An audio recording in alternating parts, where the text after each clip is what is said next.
Saludos a todos los amigos, estudiantes de medicina, residentes en adiestramiento, cirujanos generales y público que tenga la oportunidad de ver esta videograbación que estamos realizando hoy, 14 de agosto del 2010, al doctor Ramón de Jesús Carbonell. El doctor de Jesús Carbonell es un cirujano muy prestigioso que ha practicado la cirugía general en gran parte del siglo pasado y los primeros 10 años de este siglo. Ya ha hecho su historia en la cirugía en Puerto Rico.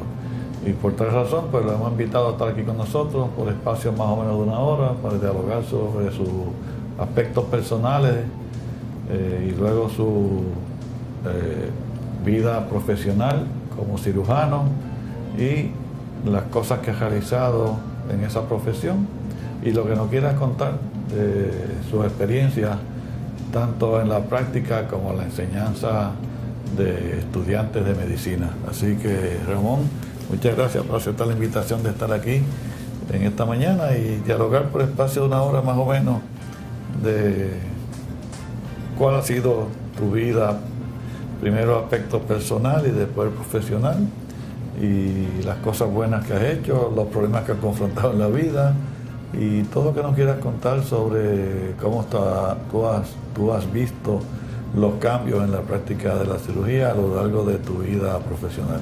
Así que vamos a empezar por tu padre, donde naciste, y la educación. Para mí es un placer y un privilegio darle esta información a mi compañero de residencia de muchos años. Y pues yo nací en Cabo Rojo, Puerto Rico, en la esquina suroeste de la isla. Mi padre se llamaba Ramón de Jesús Asensio, también nació en Cabo Rojo. Mi madre se llamaba Elena Carbonell Cuevas, nació en Vieques. Por las cosas del destino fue a parar a Cabo Rojo y ahí se casaron. Y de ahí para acá, después que pude ir a la escuela primaria, en las escuelas públicas de Cabo Rojo. La escuela superior la hice en lo que hoy en día se llama Escuela Superior Luis Muñoz Marín, en aquel tiempo no se llamaba así. Allí terminé mi escuela superior en el año 51.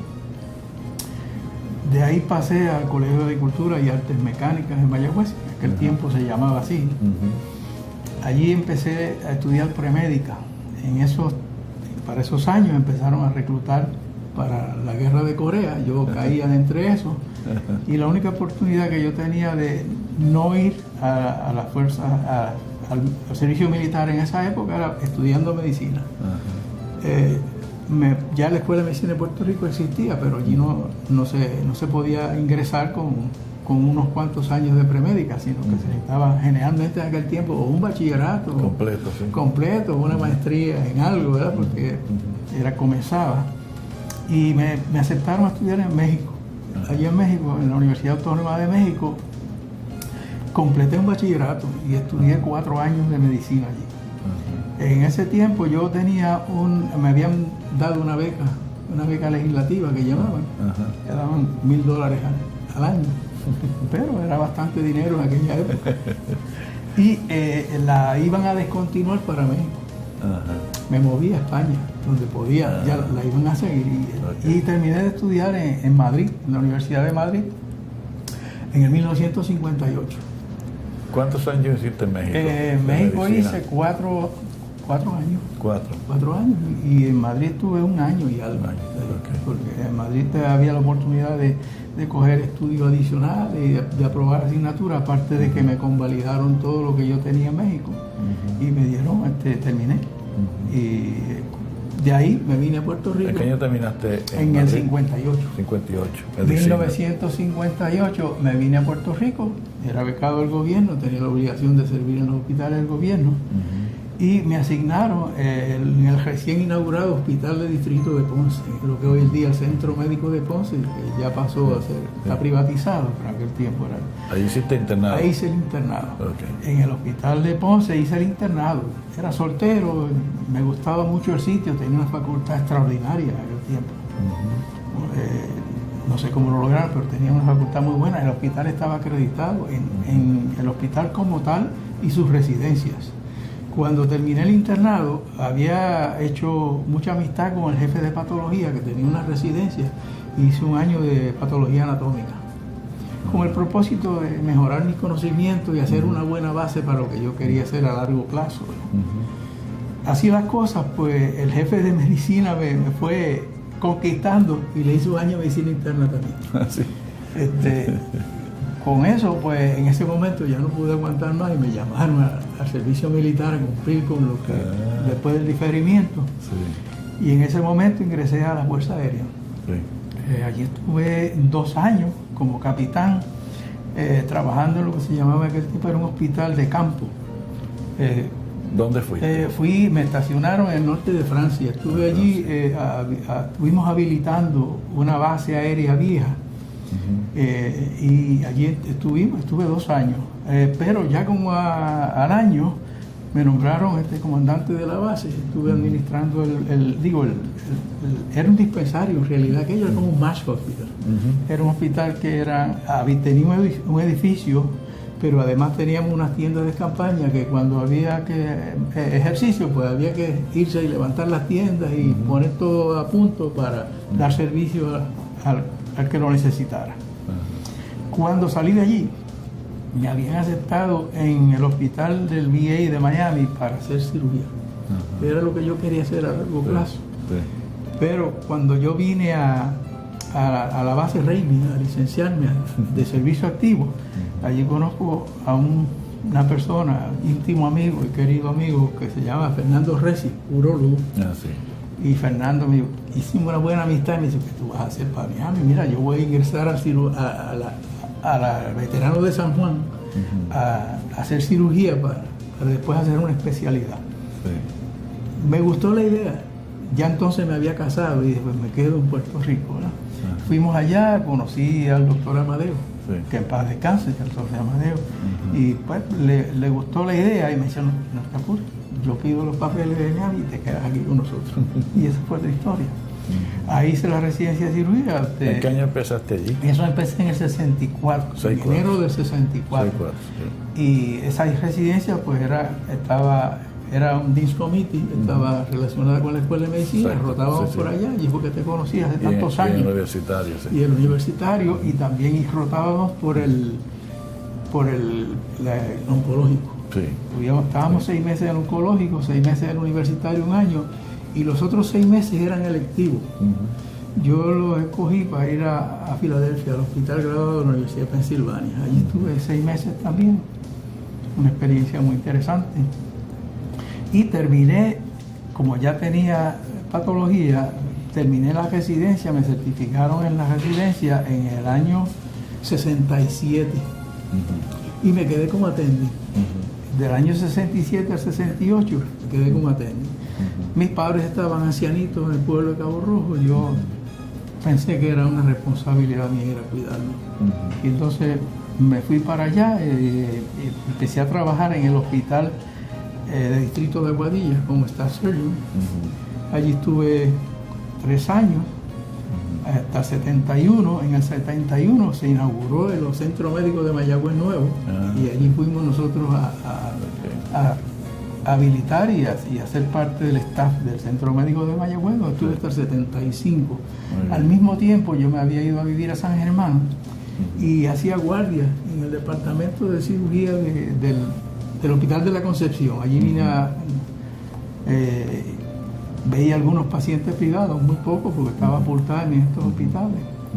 Y cuando en ese 75 el doctor Víctor Reoliver, que era el director médico me encargó que organizara un departamento de cirugía en la Concepción, sí, como tal. Sí. Pues dije que sí, ya me tuve que ir full time por allá y organizamos un departamento de cirugía. ¿Está vivo? Está vivo, sí. Está vivo todavía, está muy bien de salud, de 90 y tantos años, sí. Pero así. Y tuvimos éxito, conseguimos unos cuantos. Yo era el único cirujano en aquel tiempo certificado allí. Otros eran médicos generales que hacían su cirugía, sus cositas, ¿verdad? Sí. Y me llamaban con frecuencia para que les ayudara. Y ya empezaron allá el cirujano de San Mayagüez, que yo los entusiasmé y a acompañarme allá en San Germán. A todo esto, en el 1968, tan pronto salí de veterano, cogí los exámenes de certificación del board, lo aprobé, y el 69 fui invitado para el Colegio Americano de Cirujanos, y desde entonces estoy participando. Siempre va a las convenciones, ¿verdad? Siempre voy a las convenciones, aquí en Estados Unidos, he ido fuera también, fui a una convención del Colegio de Cirujanos en México, y siempre me ha interesado, y es la oportunidad de saludar amigos y aprender cosas nuevas. Después de eso, pues, estuve como cirujano en San Germán 30 años. A veces venía a Mayagüez a ayudar a algunos compañeros que me pedían que le ayudara en algunas cosas. A veces cirugía de cuello, cirugía que ellos entendían que era un poquito, que necesitaban ayuda de otros cirujanos, y que ellos entendían que mi conocimiento de patología les ayudaba. Y efectivamente, venía a ayudarlos. Allí estuve hasta el 1998, donde el cirujano de la clínica de veteranos de Mayagüez se retiró. En el 98 me llamaron. ¿Quién estaba allí? Kike Ibáñez. Ibáñez, sí. Kike Ibáñez Morales, que había sido mi senior resident también acá. Veterano. En veterano. Y fui allá y comencé part-time a hacer la clínica de cirugía. A los 3 o 4 meses de estar allí, el director médico de la clínica de veteranos de Mayagüez se retira. Y los compañeros, no, que la persona indicada para esto es que tú seas el director médico. Yo dije, pues es el momento de dejar la práctica privada y me vengo aquí. Y efectivamente ellos me propusieron y me aceptaron, y desde entonces estoy allí haciendo el papel de director médico. Y con mi clínica de cirugía, se hace algo de cirugía, lo que se puede hacer con anestesia local. Una vez a la semana tengo una salita allí muy bien preparada, y le hago casitos de cirugía, algunos casitos de cáncer de piel, lesiones de piel benignas y malignas que se pueden hacer allí. Lo que no, pues lo preparo y lo posteo en San Juan, y lo quiero pagar. Ellos lo esperan y me lo devuelven. Cuando es una emergencia, tengo la potestad de ingresarlos localmente. En otro hospital privado. En hospitales privados, y veteranos se hace cargo de la factura cuando el paciente no tiene seguro. Y cualifica como veterano para hacer ese trabajo. Eso es una clínica satélite de veteranos. Eso se llama, originalmente una clínica satélite, se llama. Eso ahora ya no es así, esto es una clínica ambulatoria de veteranos en realidad. Como tienen una en el mismo hospital de San Juan, hay una clínica ambulatoria ahí también. O sea, ven pacientes de las especialidades médicas y quirúrgicas. Todas las especialidades médicas, las que no tenemos, pues se refieren a San Juan para consulta.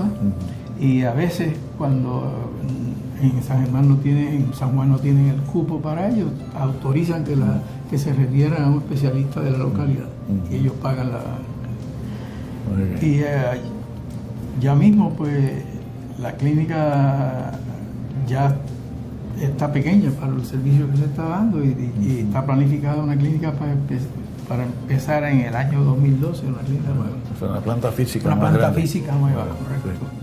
Más grande. En cuanto a mi vida personal, está en el pueblo de Mayagüez, ¿no? Es el pueblo de Mayagüez. Eso en cuanto a mi vida profesional. En cuanto a mi vida personal, pues yo, estando en servicio militar, yo había conocido a la que es mi esposa hoy en día, y nos casamos. De ahí... O sea, mientras estaba en Francia. Mientras estaba, el último año que estuve en Francia, yo lo hice así para que ella tuviese la oportunidad de conocer aquello. Se fue allá conmigo, allí mismo pues quedó embarazada, y cuando llegó pues tuve mi primera hija. Mi primera hija estudió, es dentista y es especialista en endodoncia, trabaja aquí en Río Piedras, tiene una oficina hace muchos años aquí. Después de eso, pues mi mujer era maestra, pero yo no la dejé trabajar porque tenía que atender los hijos. Y para ese entonces vivíamos en San Germán. Después tuve un varón, tuvimos un varón, el varón estudió medicina aquí en la Central del Caribe, y hizo sus residencias en Estados Unidos. Él es hizo residencia en cirugía plástica, una subespecialidad en cirugía de mano y microcirugía. Él es cirujano, hace prácticamente todo lo que hace reconstructivo, hace muy poco estético. Es profesor asociado en Hopkins y se quedó por allá. Se quedó allá y también atiende la Universidad de Maryland. Está muy bien, le ha ido muy bien. Precisamente esta tarde lo voy a recoger al aeropuerto, que estoy visitando, traerme las nietas para verla. ¿Cómo es el primer nombre de él? Él se llama Ramón también, llama Ramón Alberto, de Jesús Santos. Sí. Okay. Ha venido aquí a la escuela a demostrarle su especialidad. ¿Hace microcirugía? Microcirugía. ¿De la mano? De mano, de donde sea. Sí. ¿Y perífero vascular en general? No, perífero vascular no hace. No hace cirugía perífero vascular. Lo único que hace es cirugía reconstructiva. ¿Y dónde hizo cirugía general? Él hizo cirugía general en Pensilvania, en el George Hospital, un hospital dependiente de la Universidad de Pensilvania. Sí. Y la cirugía, la microcirugía la hizo en Kentucky, en Louisville. La cirugía de mano la hizo en San Francisco. La cirugía plástica la hizo en Hopkins. Muy bien. Sí, era un estudioso desde ¿No tiene más que una hija y un hijo? No, entonces ahora viene otro. La otra hija estudió dentista también. Ellas estuvieron fuera, estuvieron en San Luis, Missouri. Y hizo odontología general por un tiempo, pero desarrolló una alergia en la córnea a los pegamentos que usaba. Tuvo que dejarle de hizo una maestría en la Universidad de Puerto Rico de traducción y se ha dedicado a hacer traducción y ediciones de libros y cosas. Más o menos se defiende con eso. El más pequeño estudió medicina aquí también. Ese estudió en Cagua, es psiquiatra. El psiquiatra dirige el Hospital Psiquiátrico de Cabo Rojo, que depende del Metropolitano, estos hospitales que tiene este señor Pavilla. Y un hospitalito de 50 camas, exclusivamente de psiquiatría, y ha ido muy bien, también lleva unos cuantos años allí. Y esa es la historia de la familia. Muy bien. Esa es la historia de la familia. Entre mis antepasados hay algo que yo creo que te va a interesar. Mi tío bisabuelo fue el cirujano que hizo la primera amputación en el Hospital San Antonio de Mayagüez. Se llamaba Salvador Carbonell. Tienen por ahí unas cuantas calles en nombre de él. Sí. Y tengo fotografías. ¿Era cirujano? Bueno, lo que se podía llamar cirujano en aquel tiempo. Estudió en París. Y también en aquel tiempo los médicos eran políticos. Estuvo preso en el Morro por sus actividades de política y separatismo. Era de la época de era compañero de San Emeterio Betances, era compañero de estudiaron juntos en París. Y Emeterio fue el que hizo el hospital de San Antonio. Emeterio fue el que hizo San Antonio. Creó ese hospital, lo tenía allí. ¿El primer nombre era Salvador? Era Salvador Carbonell. Yo tengo fotos y todo de Muy bien, sí.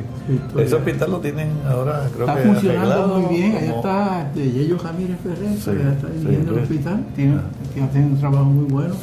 Muy bien. Y lo tienen como materno-infantil. Materno-infantil. Pero también hacen cirugía. Todo, pero tienen Pero está bueno. Se especializa en materno-infantil. Lo tienen muy bien, muy bien administrado. Está funcionando muy bien. Mira, cuando se creó la residencia en Mayagüez, ¿tú participaste o ayudaste? Sí, cómo no, tuve a Ibáñez. Hicimos, lo organizamos, Quique Ibáñez, y yo, lo que éramos los certificados. Había otros, pero no tenían los certificados, pero inclusive uno de ellos repitió la residencia con nosotros. ¿Ah, sí? Sí, porque había hecho residencia criolla en Aguadilla, y repitió la residencia y cogió la primera parte del board, pero después no quiso seguir. ¿Cómo se llama? Juan Fernández. Juan Fernández, Es un español. ¿Ese fue el primer residente o cuál fue el primer residente? No sé exactamente. Después empezaron a haber residentes, sí, pero no sé si Juan fue el primero. Yo creo que sí. Creo que sí, porque Juan, eso no lo acreditaron a Aguadilla. Y lo movimos para acá inmediatamente. Sí. Y allí estuvo también Miguel de León. ¿Cómo no? Miguel de León lo conoce, sí. Ese es de los muchachos jóvenes. De León Blanco. Miguel de Julio Narváez. Julio Narváez. Maratí, por eso fue uno de los residentes nuestros. hubo otro muchacho que era extranjero por ahí de las islas y se fue para el ejército y se quedó por allá. Ida Casta también estaba allí. Ida Casta, sí, Ida Casta. ¿Ya se retiró? Sí, yo creo que está retirado. Si hace algo, lo hace muy poco. Vive por ahí en Moca y trabaja en el Hospital San Carlos. Ok.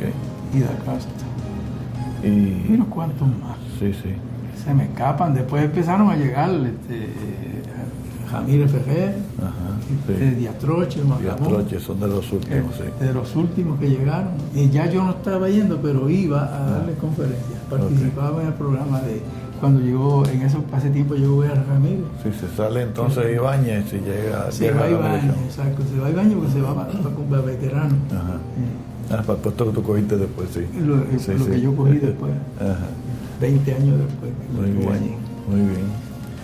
Y en San Germán entonces practicaba cirugía general. Cirugía general, exclusivamente. Hacía de todo, abdomen, cuello, en seno. aquel tiempo a veces hasta toras había que hacer. Sí.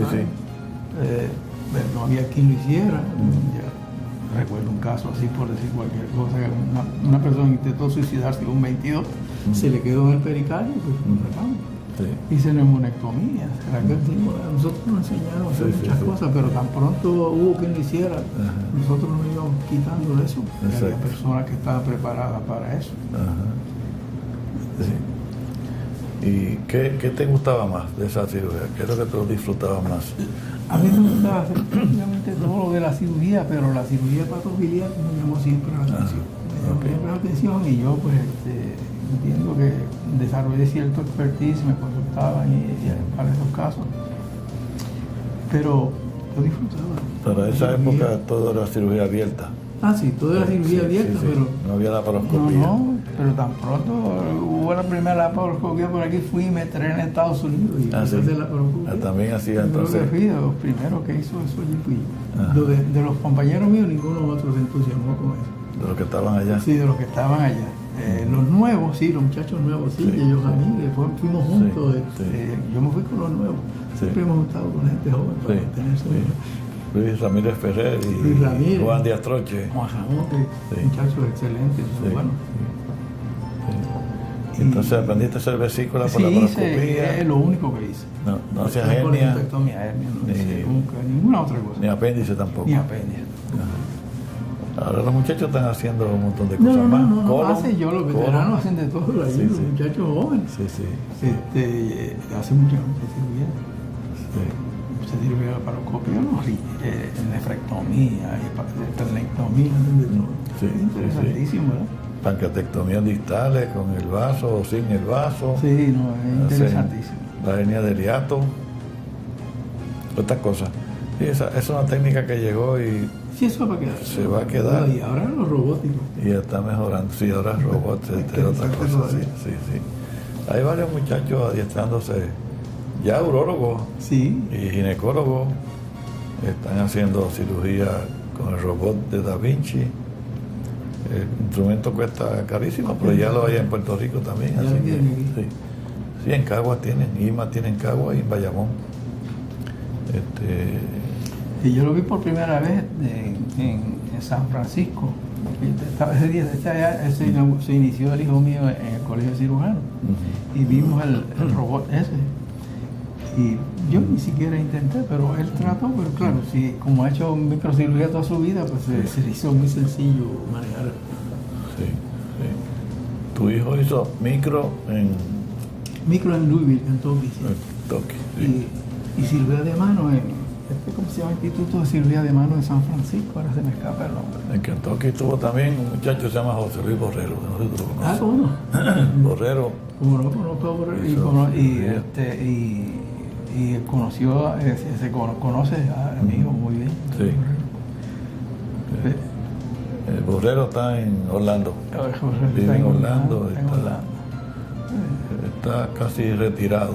Está ayudando a organizar y participar en cirugía una escuela de medicina nueva que están organizando en Orlando, que ya empezó. Sí, Borrero, mi hijo y yo compartimos una afición que yo empecé tarde en la vida, pero que me gustó muchísimo, que es la aviación. Y yo también tengo licencia de piloto privado, ya hace tiempo que no la uso. Sí, ¿te interesaba eso también? Pero mi hijo sí, también. Mi hijo estudió eso. Él cogió clases y hizo multimotor, hizo vuelo por instrumento y todo eso. El cirujano de mano. El cirujano. Sí. Pero ya también, y planeación le gusta muchísimo. Eso fue lo último que hice, montarme con él un planeador. Pero ya tiene hijos y dice que ya hay que cuidarse un poco más. Está más conservador, sí, por si acaso. Muy bien. Sí. ¿Y cómo tú has visto la evolución de la especialidad de nosotros? Desde que tú eres residente en los 60 hasta ahora. ¿Qué te impresiona más? Eso, el cambio tan grande y justificado, desde luego, porque hay tantos conocimientos y tantas cosas que hace hoy en día que es imposible que un cirujano general pueda manejar todos los problemas de cirugía, ¿verdad? Y ni siquiera conocer, tener la base para atenderlo, ¿verdad? Sí. Eso yo entiendo que ha sido lo más impactante. A muchos de los muchachos que comparto con ellos, pues me consultan mucho para que hablemos de medicina en general. Yo le digo que cuando yo estudiaba había 2 antibióticos, estreptomicina y penicilina, no nada más. Exactamente, sí. Y que el libro de farmacología de aquel tiempo era así. Ahora yo no sé cuántos tomos debe ser. Sí. Y que era poco lo que había que aprenderse en esa área, ¿verdad?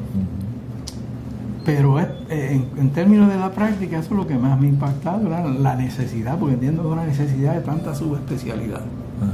Claro, entiendo que el médico primario sigue siendo una persona importantísima, ¿verdad? Para manejar los problemas de la mayor parte de los pacientes, especialmente dedicarlo a prevención. A prevención, a que la gente se cuide, ¿verdad? Y mantenga su peso, ejercicio y se cuide. En cuanto a la forma de prestar los servicios, sí, yo entiendo que lo que teníamos en aquel tiempo no era lo mejor del mundo, pero era bueno. Era satisfactorio. Yo recuerdo que el servicio que nosotros prestábamos en el hospital de Trito Padilla, era muy bueno, bastante bueno. Muy buenos compañeros médicos, muy buen servicio, lo mismo en Ponce, lo mismo en Aguadilla, lo mismo en el Centro Médico en San Juan, en el Hospital Universitario. Claro. En veteranos, en todos lados era bastante bueno. Claro, la población ha crecido de una forma explosiva, ¿no? Y no sé cómo se puede atender a tanta gente. Lo de la reforma de salud, pues imagínate, eso yo entiendo que no ha resuelto el problema. Vamos a ponerlo de esa manera, ¿verdad? Y no sé qué nos traiga esta idea nueva de los políticos de turno, ¿verdad? Pero me preocupa también mucho. Pero luego también otra cosa que me ha impactado mucho es el cambio en la actitud, ¿verdad?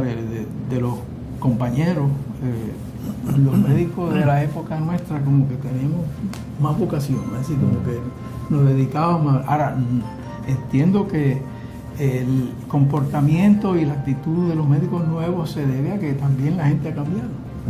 No es una cosa que hayan perdido su vocación ni mucho menos, sino que la sociedad ha cambiado tremendamente, ¿verdad? De una forma extraordinaria y pues exigen más utilizan nuestros servicios, no porque lo hagan adrede, sino porque la prensa le da demasiada, yo entiendo, desinformación a la gente.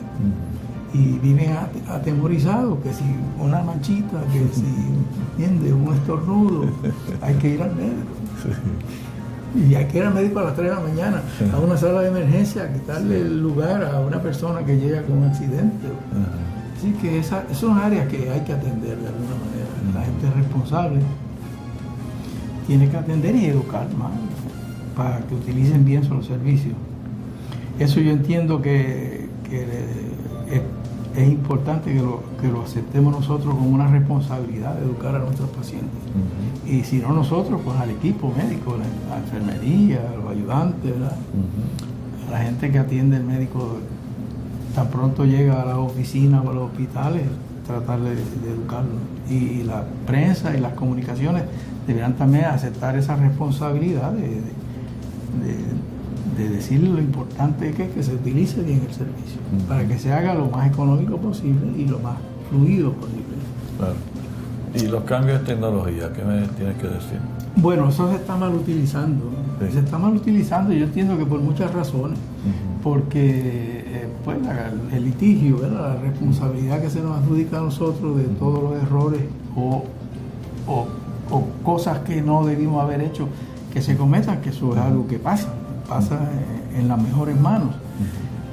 Pero se mal utiliza porque hay pacientes que yo veo que para una lesión pequeña pues ya tienen una radiografía, tienen un CT scan, tienen un MRI, muchos estudios que son costosísimos y necesarios, obviamente. ¿Cómo ustedes controlan eso en la clínica esta de Mayagüez? Bueno, ¿Tienen control sobre eso? Sí, ¿no? hay control sobre eso, Sí. y en eso va a ayudar muchísimo el récord electrónico. Okay, sí. Porque ¿qué pasa? El récord electrónico monitorea todo eso y nos da instrucciones de qué es lo que tenemos que hacer, cómo lo tenemos que hacer. Que no se repitan procedimientos. Que no se repitan procedimientos. Que ya se hicieron, exacto, que desconoce el doctor. Exacto. Porque antes me pasaba con mucha frecuencia en el Hospital de la Concepción, por ejemplo, que yo me enviaba a un paciente para una consulta y veía que tenía 2 o 3 radiografías de pecho hechas en un año innecesariamente. Pero era que se olvidaba o el médico no se ocupaba de ir atrás a ver lo que había. Por otra parte, el récord electrónico facilita que se monitoree el desempeño de los compañeros profesionales. Sí. Si tienes tu diabetes controlada, si tienes tu paciente, tus lípidos en orden, y eso se monitorea. Tengo entendido que para el 2012 todo el mundo tenemos que estar usando. Va a ser obligatorio. Va a ser obligatorio. Sí, exacto. Yo creo que eso va a ayudar muchísimo a eso. Pero también los gobiernos tienen que atender el problema de la responsabilidad profesional de alguna forma, ¿verdad? Que no sea así de forma tan cómoda para los pacientes y los abogados, ¿verdad? Demandar al profesional por una cosa que haya ido mal. Aunque siempre entiendo que deben tener el derecho de hacerlo, es un derecho que tenemos en nuestra forma de vida democrática, ¿no? Pero hay que atender eso. Sí. Ninguno de tu familia es abogado, ¿verdad? No tiene abogado. Todos se fueron por odontología y todos medicina. Se fueron por el área de odontología, medicina. Muy bien. ¿Quién es la facultad ahora mismo en el Hospital de la Concepción? ¿Quiénes son los cirujanos? Allá cirujano está el doctor Maíz, un jovencito. Está un muchacho que lleva mucho tiempo allí, que por un tiempo fue socio mío, 2 de ellos. Uno es el doctor Jamírez Soto, Manuel Jamírez Soto. Bueno, está el otro. ¿Dónde estudió ese? Manuel estudió en México, en Guadalajara. Medicina. Y medicina. Hizo la residencia acá en el municipal, cuando había residencia. Bien preparado, muy bueno y muy consciente, muy cuidadoso en hacer su trabajo. Hay otro que se llama Julio Izquierdo, gente jovencita, puede ser hijo mío de nosotros. Julio Izquierdo también trabajan muy bien, hacen su trabajo. Allí hay un muchachito más joven que el doctor Maíz, se puede ser nieto mío, yo creo. ¿Y ese muy bueno. ¿Dónde se adiestró ese, sabes? Aquí en San Juan, yo creo que fue en el recinto. Sí, es del recinto. Estudió aquí, se entrenó en el recinto. O sea, hay tres nada más. No, hay 2 o 3 más.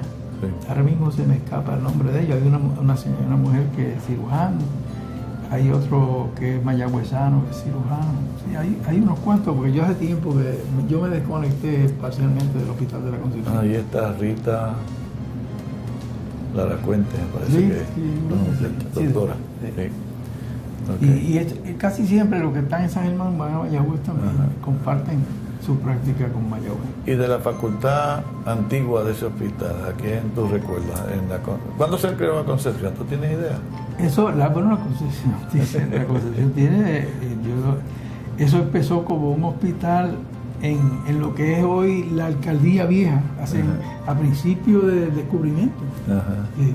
Después de eso yo te puedo conseguir información, porque Luis Torres ha escrito mucho sobre eso y yo lo veo a veces. Después se mudaron a lo que es hoy la parte antigua de la Concepción, y ahí llevan 200 y pico de años. Es el segundo hospital más viejo de Puerto Rico, después del... acá de San Juan. De San Juan. Sí. Muy bien. ¿Y quiénes practicaban allí? Allí practicaban en aquel tiempo, los médicos eran el doctor Blanco, que era un médico generalista, pero que hacía gastroenterología y aprendió a hacer endoscopía y todo. Sí, que estudió en... el doctor Blanco estudió en Estados Unidos, pero era médico generalista, sí. Y el doctor Torres Oliver estudió en Filadelfia y hizo medicina general toda su vida. Pero después hizo cirugía, aprendió algo de cirugía con el doctor Quiñones. Sí. Y hacía sus cositas. Quiñones era un cirujano adiestrado. Quiñones adiestró, ¿cuánto tiempo adiestró? No, pero sí sé que tuvo adiestramiento quirúrgico en el hospital del hospital del Canal de Panamá, en el hospital militar del Canal de Panamá, Gorgas Hospital, ahí mismo. Sí. ¿Cuánto entrenamiento tenía? No sé, pero tenía algo de entrenamiento. Sí. En ese tiempo eso era los cirujanos, el cirujano de allí, y él hacía cirugía. Fuera de eso, no, nadie más hacía cirugía. Después llegó de Mayagüez, llegó Toñín Bulls, que iba allá a San Germán. Pero cuando yo llegué, Toñín se retiró y se quedó en Mayagüez nada más. Iba el doctor Fritz Rodríguez Muñoz, también de Mayagüez, pero también se fueron alejando y me quedé yo solo. ¿Fritz se adiestró dónde? Fritz hizo la residencia de cirugía en Damas. En Damas. Luis Sala hizo una residencia de cirugía en Damas. Que duró no sé cuánto tiempo allí. ¿No? ¿Él está trabajando todavía, Fritz? Ya está bien malito, está retirado. Sí, está retirado. Sí, tiene su cirugía ortocoronaria, pero está bien, está vivo, está bien, tipo bien. Trabajaba muy bien, hacía su trabajo muy bien. ¿Y tú allí recibías estudiantes de medicina también? Sí, inclusive de la Escuela de Medicina de Ponce, a la que yo participé en la organización, me tenían un nombramiento de asociado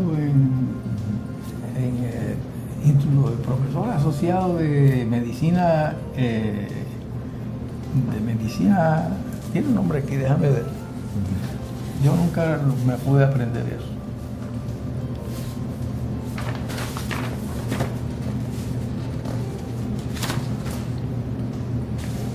¿Y todavía participas con estudiantes? Sí, todavía participo, porque ahora nos envían pacientes, estudiantes del Centro Médico de Mayagüez, que hacen medicina interna allí. Que hacen medicina interna y rotan.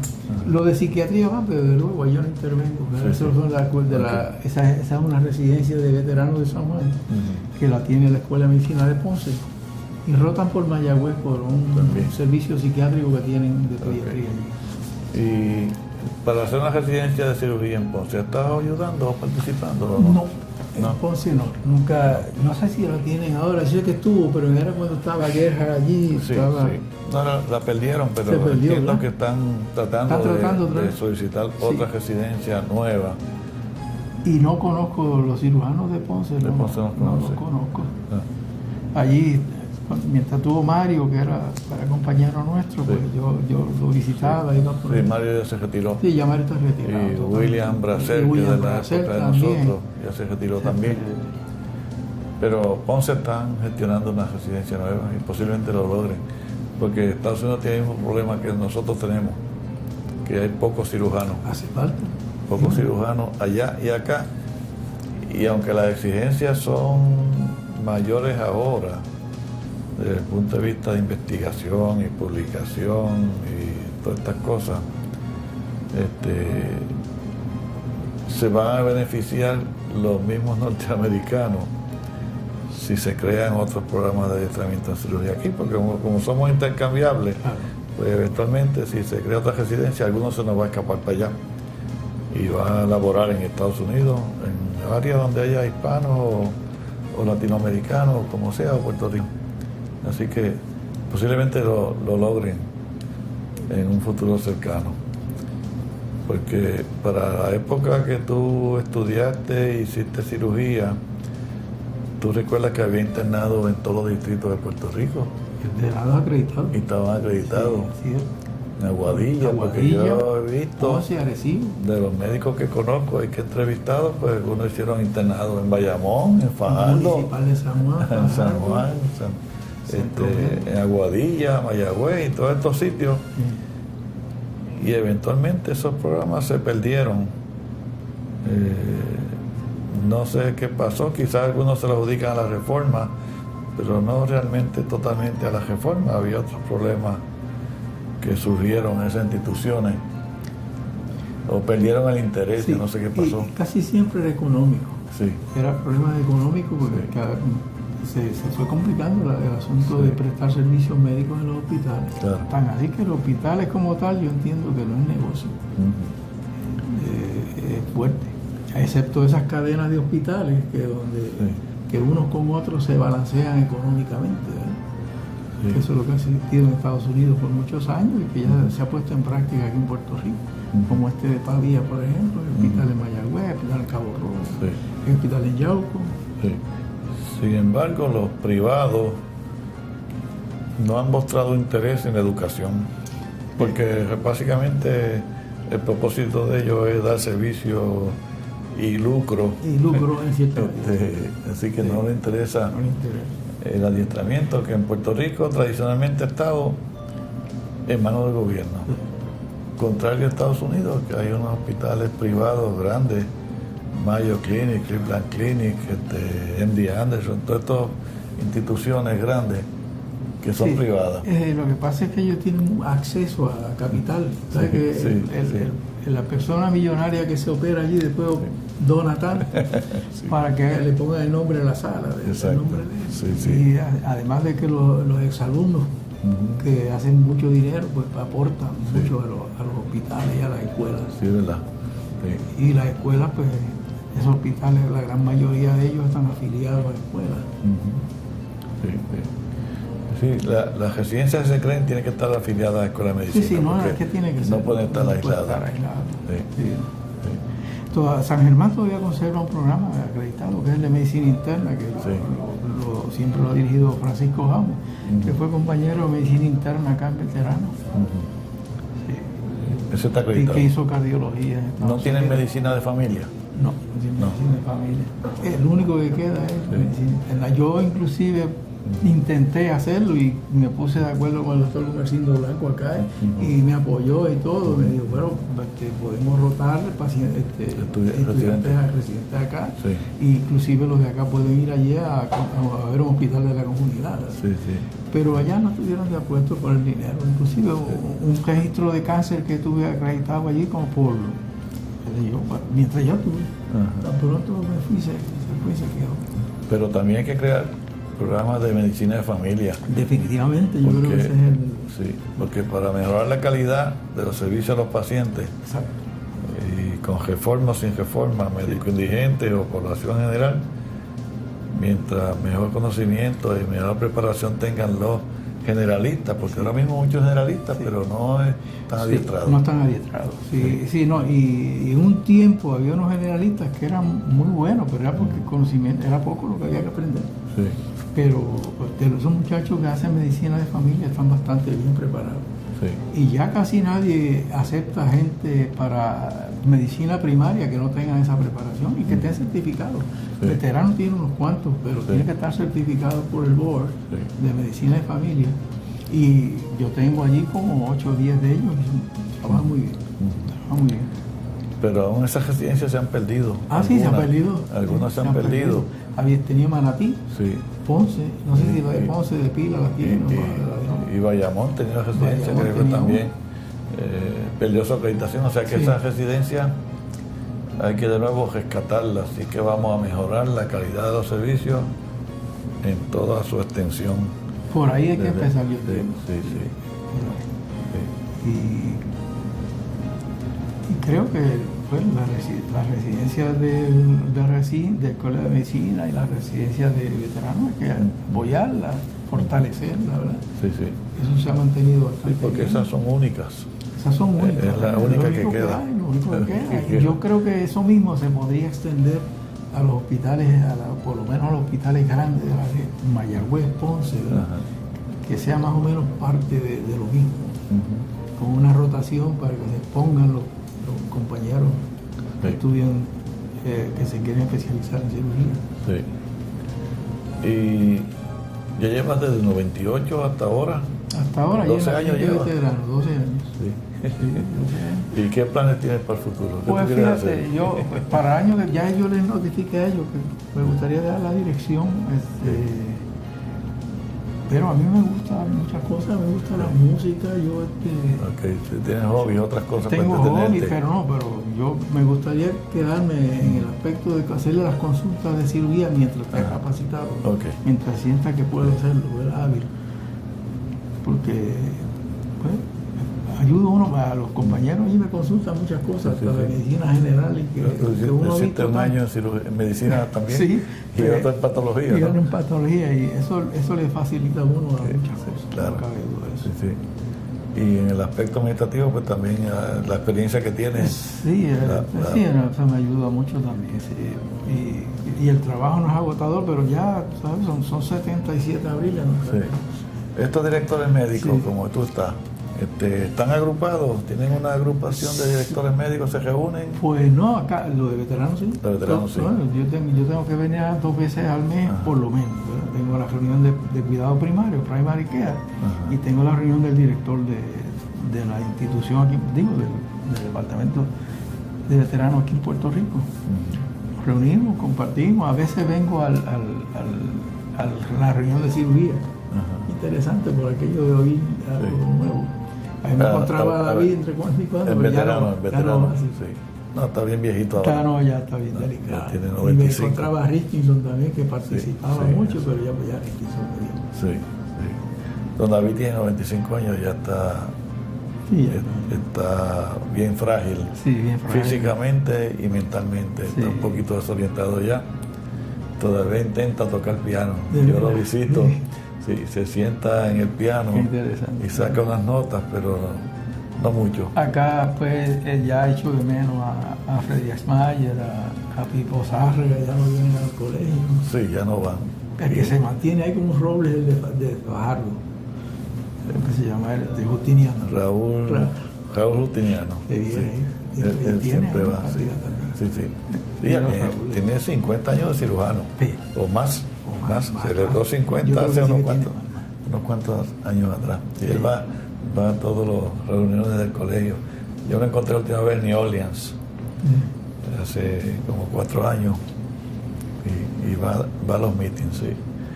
También que veo poco, pero yo creo que ya no trabaja como cirujano, que fue compañero nuestro, Vitín, ¿verdad? Vitín Gutiérrez. No, Vitín se retiró. Era administrador y empresario. Se fue a administrar Humana, después se retiró de ahí y está en Caguas, ayuda en cierta medida a Willy Miranda, el fallecido alcalde de Caguas, y también tiene una empresa privada de asesoría en servicios médicos y está bien de salud también.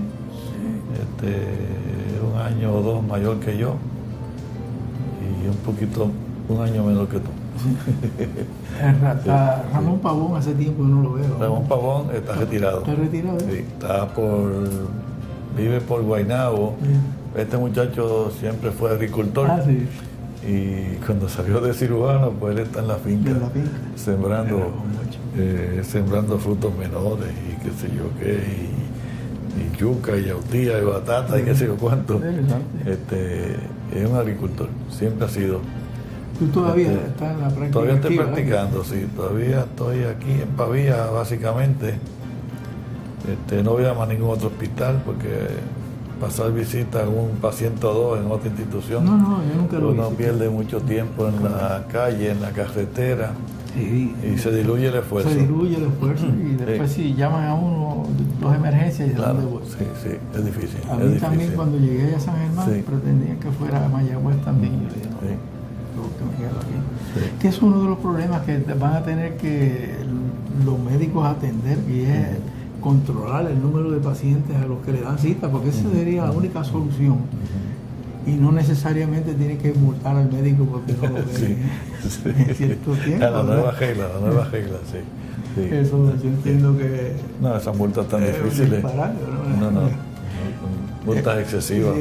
Si eso el mismo paciente puede controlarlo, mira, donde el médico que no me atiende a tiempo, pues no voy. Sí, se cambia, claro. Sí, eso es verdad. El paciente tiene sus manos. El paciente es el que decide eventualmente dónde va, si se siente cómodo con su doctor o no le gusta la actitud del doctor, lo que sea. Correcto. Pero el paciente en todo tiene la palabra. Si se interviene o no, si acepta las recomendaciones del médico o del cirujano, del que sea. Así que, mira, y desde el punto de vista de responsabilidad profesional, ¿tuviste problemas en tu práctica? Sí, esa fue una de las cosas que me animó como yo hacía mucha emergencia, y en las salas de emergencia que se generan estas cosas. Sí, tuve 3 o 4 demandas. Afortunadamente, una o dos, el seguro se encargó de eso, en otras pues el juez determinó que no había causa, ni mucho menos. Pero era doloroso, especialmente la primera, algo que impacta muchísimo, ¿verdad? Porque uno no estaba acostumbrado a eso, pues después ya lo veía uno como que era algo de la profesión, ¿no? Es una situación difícil. Algunos muchachos jóvenes que yo conozco han tenido demandas y ya están pagando una cantidad extraordinaria de primas por seguro, hasta 30 y pico mil pesos, por 100, 300 mil, que es una cantidad ínfima. Que no cubre los riesgos. Exacto, y las demandas muchas veces son millonarias. Y muchas veces esas cantidades, yo no sé cómo se calculan, pero muchas veces no se ajustan a la realidad. Y yo digo que una economía como la que tenemos ahora, en crisis, pues no tolera que se otorguen unas cantidades millonarias ni a los hospitales ni a los médicos. Y eso ha sido un disuasivo para que muchos se retiren tempranamente. Y eso es malo, porque si somos pocos y entonces ocurren estas cosas que algunas no tienen mérito o justificación, pues entonces muchos optan por retirarse y dejar la profesión. Y eso está ocurriendo aquí en Estados Unidos, y aquí no se ha resuelto. No se ha hecho nada. Y yo no sé si hay voluntad de que se resuelva. Acuérdense que aquí los abogados tienen un poder extraordinario, y no sé si ellos están viendo esto como un problema importante para el social importante, ¿no? Para poder dar buenos servicios. No cabe duda que se cometen errores que deben ser compensados de una manera o de otra. Sí. Pero no sabemos para dónde vamos aquí con ese aspecto. Mencionaste algo de la reforma que no estás satisfecho. ¿Qué te preocupa de la reforma en particular? Bueno, la reforma, yo para el tiempo que esto comenzó, ya yo estaba moviéndome hacia veteranos. Si yo mal no recuerdo, creo que nunca haya visto un paciente de reforma, pero es que pone el control en la compañía de seguro y en los grupos médicos que se dedicaron a dar servicio, ¿verdad? Entonces, ¿qué pasa? Que la gente que controlaba el servicio con las compañías de seguro, pues no daban las autorizaciones para hacer los procedimientos, y los médicos no referían los pacientes porque les costaba dinero a ellos. Así que es como de poner el chivo a cuidar las lechugas, como decimos. Hay un conflicto ahí económico, ético, moral. Ético-moral. Sí, ok. Ahora al presente están ocurriendo algunos cambios, supuestamente para mejorar eso, pero hay muchas incertidumbres todavía en el ambiente, si eso va realmente a resolver el problema o eventualmente nos iremos a pagador único, como es en Canadá, Inglaterra y otros países europeos. Eso pues tampoco he visto el deseo, la voluntad del gobierno para moverse en esa dirección. Yo he visto eso en España, y la experiencia de los españoles, pues yo he vuelto a España con alguna frecuencia porque dejé amistades buenas allí, excelente, y lo paso muy bien. Y la experiencia de ellos es buenísima con eso, de los pacientes, por lo menos de los que yo he tenido contacto con ellos. Y tan contentos, tan satisfechos, ¿verdad?, con ese servicio. En México lo mismo. No sé si esa sea la respuesta, ¿verdad? Pero parece que nos estamos moviendo poco a poco. Sí, poco a poco llegaremos a resolverlo porque mucha gente está inconforme. Y si los pacientes están inconformes y hay un segmento bien grande que no está cubierto, que no tiene ni plan privado ni reforma, pues eso puede también hacer que se mueva hacia otro sistema. España, yo entiendo que tiene un sistema de salud muy bueno. Digo, y ellos hacen trasplantes de todo tipo de órganos, hasta de cara. Han hecho recientemente de cara, no completo, el primero de que cara, se hace en sí. Y que ha sido divulgado extensamente en todo el mundo. Y tienen trasplante de hígado, de corazón, de riñones y de todo.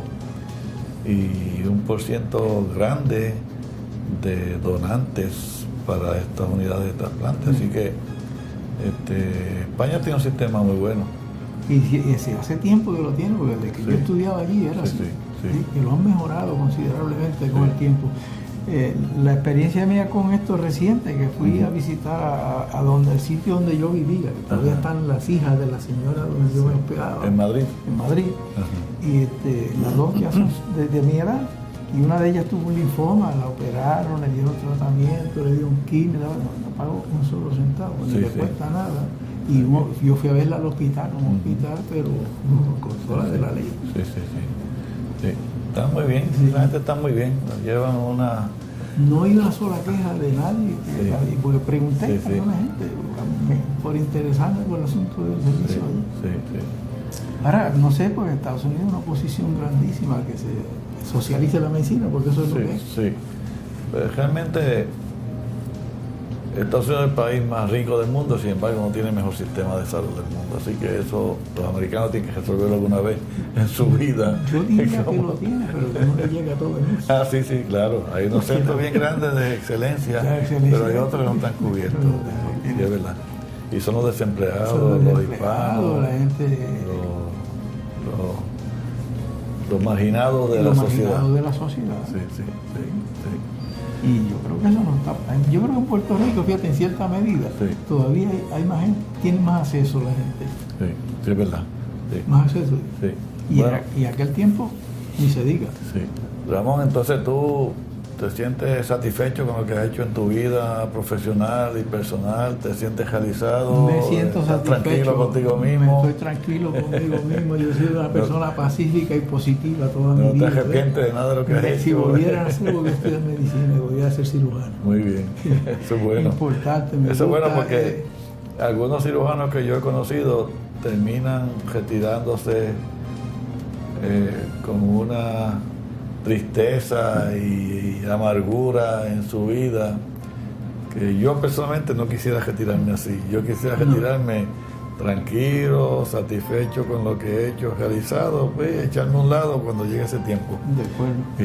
Y yo creo que esa es la mejor forma, no estar después arrepentido de lo que hizo en la profesión o lo que sea, aún con las adversidades que nos pasan, porque todo el mundo tiene problemas. Sí, exacto, sí. Ya sea personales o médico-legales o como quiera. Pues bien, Ramón, pues muchas gracias por haber estado aquí. Nos ha terminado el tiempo. Espero que sigas bien de salud y que sigas asistiendo. Va para Washington para la próxima convención de cirugía. Yo me apunté ahí también. Sí, qué bueno. Así que espero verlos por allá. Si Dios quiere. Muy bien.